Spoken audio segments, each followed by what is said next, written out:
আবদার কিন্তু সেখানেই সাজে যেখানে ভালোবাসা আছে। ভালোবাসা ছাড়া আপনি আবদার করতে পারবেন না। আলহামদুলিল্লাহ আমার আবদার করতে হয় না।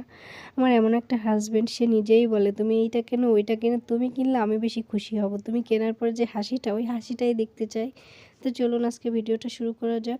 আপনার সবাই কেমন আছেন? আশা করি আপনার সবাই ভালো আছেন। আলহামদুলিল্লাহ আল্লাহর অশেষ রহমতে আমিও ভালো আছি। তো এবার শীতে কী কেনাকাটা করলাম কিছুই তো শেয়ার করলাম না। কি খাচ্ছি, কি করতেছি, আপনারা হয়তোবা আমাকে মিস করতেছেন যারা হচ্ছে আমার ভিডিও দেখতে পছন্দ করেন। যাই হোক, আমি এই শীতে কী কিনলাম আপনাদের সাথে শেয়ার করি।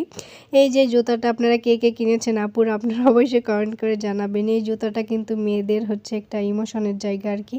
ভীষণ ভালো লাগে, আমার ছেলের জন্য একটা কিনে নিলাম।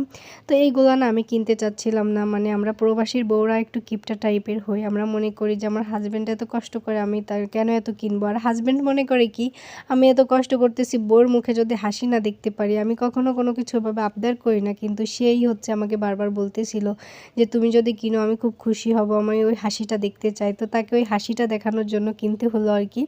তো যাই হোক, একটা জ্যাকেট কিনেছিলাম, তারপর হচ্ছে চাদর, তারপরে হচ্ছে মানে হাতাওয়ালা কিছু গেঞ্জি কিনেছিলাম টি শার্টের মতো, তারপর হচ্ছে জুতা কিনলাম, আরও অনেক কিছু কিনেছি। ওগুলো হচ্ছে আমার অত দেখাইতে ভালো লাগে না, কারণ নজর বলতে একটা জিনিস আছে। আশা করি আপনারা ভালোভাবে নেবেন, আমাকে যারা ভালোবাসে তাদের জন্য হচ্ছে আমি ভিডিওটা করি আর কি।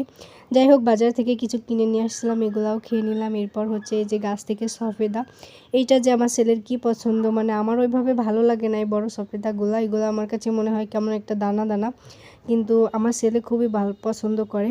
তো দেখেন একেবারে আমাদের গাছ থেকে হচ্ছে একেবারে কি বলে, আমার মানে পছন্দ করি না, তারপরও দেখে কেমন একটা লাগতেছিল আর কি। একেবারে পাকা ছিল আর কি, গাছ পাকা।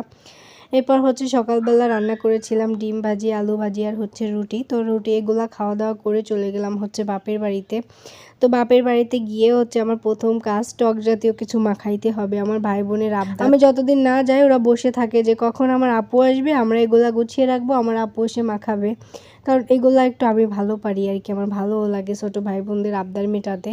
তো যাই হোক, আমি এখানে হচ্ছে চালটাটা খুব সুন্দর মতো কেটে ধুয়ে নিয়ে, এই যে দুই প্রকার মানে দুই ফ্লেভারে ভাবে হচ্ছে, একটা হচ্ছে কাঁচা মরিচ, একটা হচ্ছে শুকনা মরিচ। মাশাআল্লাহ, এইটার কালার যে কি সুন্দর হয়েছিল, মানে একগোলা মরিচ আছে না কেমন একটা মানে পিঙ্ক কালারের, ওই রকম। তো অনেক মজা হয়েছিল। এরপর দেখলাম যে নতুন বছর উপলক্ষে, তারপর মানে 31st নাইটের জন্য সবাই পিকনিক করতেছে। আমরা তো ওইভাবে করব না, কারণ আমার হাজব্যান্ড ওগুলো পছন্দ করে না, আর আমি কখনোই তার পছন্দের অবাধ্য হই না আর কি। আমারও ভালো লাগে না, সে যেটা পছন্দ করে না আমি কেন সেটা পছন্দ করতে যাব।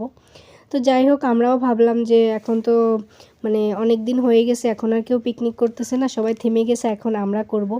যাই হোক, বাপের বাড়িতে আমরা হচ্ছে হাঁস কিনে নিয়ে আসলাম, আর হচ্ছে এখানে পোলাও ভাত আর হচ্ছে ডিম রান্না করলাম। আমরা হচ্ছে ফ্যামিলির সবাই মিলে খেয়েছিলাম। তো আমার ছোটো ফুফু ছিল, আমি ছিল, সবাই মিলে আমরা হচ্ছে গিয়ে এক বাড়ি থেকে হাঁস কিনে নিয়ে আসি। নিয়ে যে আমরা রাত্রেবেলা রান্নাবাড়া করে রাত্রেই খাই, মানে খাওয়া দাওয়া শেষ করি আর কি।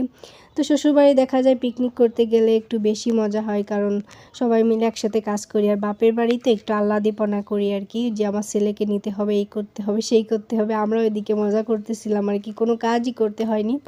তো এরপর এই যে আমরা সবাই মিলে একটা পাওয়ার নিয়ে নিলাম। তো মেয়ে মানুষটা একটু ঢঙ্গি হবে তাই না, তো আমরা সবাই মিলে নিয়ে মানে পাওয়ার হাতে নিয়ে একটু ছবি তুলতেছিলাম আর কি। এরপর হচ্ছে আমার দাদি দেখলাম চিতই পিঠা বানাইছি, আর চিতই পিঠাটা আমার একটু বেশি পছন্দ। আর আমার আম্মুর হাতের হচ্ছে মানে খাঁটি রসের হচ্ছে গুড়, আম্মুর হাতের রসের গুড় আর আমার দাদির হাতের পিঠা, মানে আর কি লাগে, মানে তৃপ্তি করে খাচ্ছিলাম, মানে ভীষণ মজা করে খাচ্ছিলাম আমি। মানে আমার যে চিতই পিঠা কি পছন্দ, আর সাথে যদি গুড় হয় মানে ভীষণ পছন্দ আমার। তো প্রবাসী ভাইদের খারাপ লাগে তাদেরকে নিয়ে, আমার হাজব্যান্ডও প্রবাসী, যে তারা মায়ের হাতের ভিজানো পিঠাটা খাইতে পারে না।